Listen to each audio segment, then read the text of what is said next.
Jelang Idul Fitri, Kepala Kampung Gili Karangjati adakan penyemprotan desinfektan ketiga kalinya.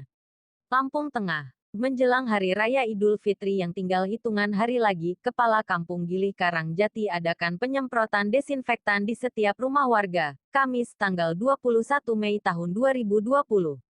Seperti biasanya penyemprotan kali ini menyisir seluruh rumah warga, tempat ibadah dan fasilitas umum yang ada di Kampung Gili Karangjati. Selain pengadaan penyemprotan, tim tanggap virus COVID-19 selalu proaktif dalam pengawasan warga yang baru tiba dari luar daerah yang akan merayakan Lebaran bersama keluarganya.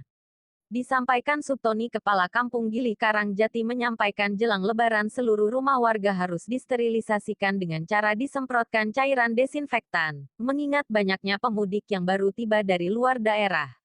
Warga yang baru tiba dari luar daerah yang berstatus ODP terus kami pantau kesehatannya hingga 14 hari ke depan dan wajib mematuhi protokoler kesehatan yang telah dianjurkan pemerintah guna Kampung Gili Karangjati terhindar dari virus COVID-19, ungkap Tony.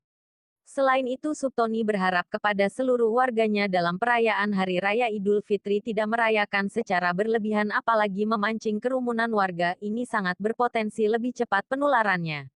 Rasa sedih bercampur gembira dalam perayaan Idul Fitri kali ini. Namun ini semua kita lakukan demi sanak keluarga kita agar terhindar dari virus COVID-19 yang sedang melanda saat ini. Semoga pandemi ini cepat berlalu dan kita dapat beraktivitas seperti sedia kala, tutup Subtoni. Dari Lampung Tengah, Kunci.